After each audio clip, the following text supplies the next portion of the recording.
Hello viewers, চলে আসলাম নতুন একটি ভিডিও নিয়ে। এই ভিডিওতে দেখাতে হচ্ছে কিভাবে টেডা দিয়ে মাছ ধরতে হয়। এই জিনিসটার আপনাদের এলাকাতে কি নামে পরিচয় বা জানেন আপনারা, আমাকে অবশ্যই জানাবেন। এটা আমাদের এলাকাতে টেডা নামে বলে থাকে। এটা দিয়ে মাছ ধরা হয়। গ্রাম অঞ্চলে বেশিরভাগ মাছ ধরার ক্ষেত্রে গ্রামীণ লোকেরা এই টেডা ইউজ করে থাকে। এটা দিয়ে মানে পাড় থেকে বা নৌকা থেকে মাছের মধ্যে নির্দিষ্ট একটা নিশানা দিয়ে তারপর এটাকে ছুঁড়ে মারা হয়।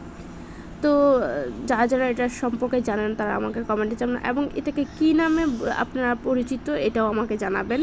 আশা করি আপনারা আমার কথার উত্তর দিবেন, আমিও আপনাদের কথার উত্তর দিব। আর পাশে থাকার জন্য সবাইকে অনেক ধন্যবাদ, যারা আমাকে সাপোর্ট করতেছেন।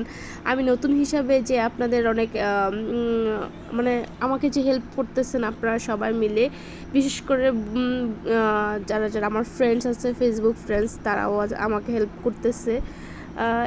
আপনারা হেল্প না করলে আমি এত দূর আসতে পারতাম না। তারপর বেশি বেশি করে ফলো করবেন, আমার সাথে যুক্ত হবেন। আমিও আশা করব আপনাদের সাথে, চেষ্টা করব আপনাদের সাথে যুক্ত হওয়ার জন্য। আসলে গ্রামীণ লাইফগুলোই বর্তমান সময়ের শহরের লাইফের তুলনায় অনেক বেশি সুন্দর মনে হয়। আজকে ঘুরতে গেছিলাম বাজারে, আমাদের সাপ্তাহিক বাজারে। তখন দেখি যে এই কাকা বসে বসে এই টেডা বানাচ্ছে। দেখতে আসলেই অনেক দারুণ লাগে, তাই না ব্যাপারটা?